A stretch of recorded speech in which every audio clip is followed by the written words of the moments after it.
Number 1, तुमचं चारचौघात कोणी अपमान करत असेल तर अजिबात खपून घेऊ नका. त्याला सडेतोड उत्तर द्या. तुमची चूक झाली असेल तर मान्य करा आणि त्याबद्दल माफी मागा. परंतु चारचौघात अपमान होत असेल तर त्याचा तीव्र प्रतिकार करा. तुम्ही नेहमी तुमच्या अपमानाचे रडगाणे गात बसाल तर उठसूट कोणी येईल आणि तुमचा अपमान करायला मागे पुढे पाहणार नाही. आपल्या अपमानाचा बदला अशा प्रकारे घ्या की अपमान करणाऱ्या व्यक्तीपेक्षा जास्त प्रगती करून दाखवा. यामुळे अपमान करणाऱ्याचे तोंड आपोआप बंद होईल. नंबर 2, तुम्हाला काहीही खरेदी करायचे असेल तर अगदी शांततेत खरेदी करा.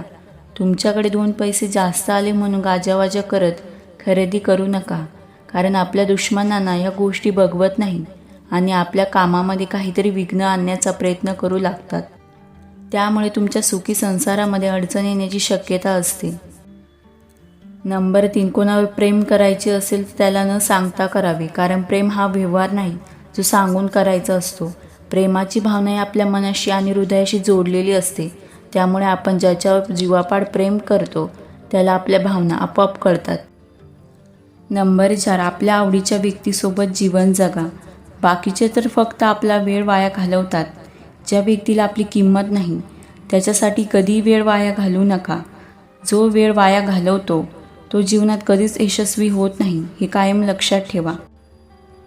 ही दुनिया इतकी स्वार्थी बनली आहे की स्वतःच्या फायद्यासाठी काही करायला मागे पुढे पाहत नाही. त्याचा उद्देश एवढाच असतो की गोड बोलून समोरच्या व्यक्तीकडून आपले काम साध्य करून घ्यायचे. आपल्याला आपले हितचिंतक ओळखता आले पाहिजे. खोटी स्तुती करणारे तर गल्लोगल्ली भेटतील, परंतु आपल्या भल्याचा विचार करणारे कमीच असतात. आपली मौल्यवान वेळ फक्त त्याच व्यक्तीला द्या जी तुमची हितचिंतक आहे. नंबर 5, काही कारणांमुळे तुमचे काही नुकसान झाले तर ते जग जाहीर करू नका. या स्वार्थी दुनियेमध्ये खूप कमी लोक असे असतात ज्यांना दुसऱ्याचे नुकसान बघून दुःख होत असेल. दुसऱ्याचे नुकसान बघून आनंदी होणारे लोक तुम्हाला जागोजागी भेटतील. असे लोक तुम्हाला धीर द्यायचा सोडून जखमेवर मीठ चोळायचे काम चोख पार पाडतात. कारण त्यांना लोकांसाठी चांगले विचार करणे जमत नसते. नंबर 6, तुमच्या घरातील सुखदुःखाच्या गोष्टी लोकांसोबत शक्यतो शेअर करू नका. तुम्ही जर घरातील बारीक सारीक सर्व गोष्टी लोकांना सांगितल्या तर त्याचा पश्चाताप तुम्हालाच करावा लागणार आहे. काही लोक अशाच गोष्टीची वाट बघत असतात. रामायणातील गोष्ट तुम्हाला माहीतच असेल. रावणाचा वध करणे श्रीरामासाठी अशक्य गोष्ट होती. मात्र विभीषणामुळे रावणाचा वध करणे शक्य झाले. आपल्या सख्या भावामुळे रावण मारला गेला. त्यामुळे शक्य तेवढ्या घरातील गोष्टी गुप्त ठेवा. बाहेरचे लोक या गोष्टीचा गैरफायदा घेऊ शकतात. नंबर 7, लोकांना इतरांची मिळकत किती आहे हे जाणून घ्यायची खूप उत्सुकता असते. ते कोणत्या ना कोणत्या मार्गाने इतरांच्या कमाईबद्दल जाणून घ्यायचा प्रयत्न करत असतात. म्हणून आपली धनसंपत्ती आपण गोपनीय ठेवली पाहिजे. हल्ली थोड्याफार फायद्यासाठी लोक एकमेकांचा जीव घ्यायला मागे पुढे पाहत नाही. तसेच जास्त पैसे कमवणाऱ्या व्यक्तीला समाजामध्ये वेगळे स्थान असते.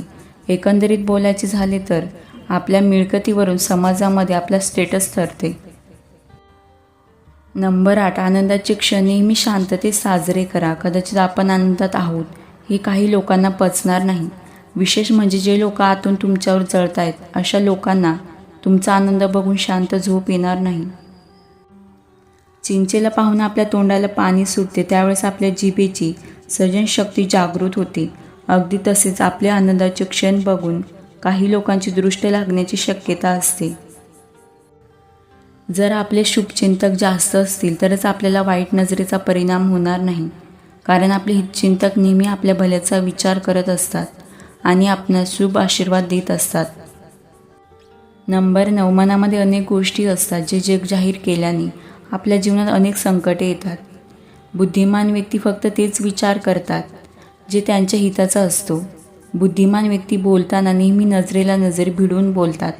कारण समोरच्या व्यक्तीच्या डोळ्यातील त्यांना वाचायचे असते. अशा व्यक्ती जास्त बोलत नाही. स्वतःबद्दल इतरांना फारसे जाणून देत नाही.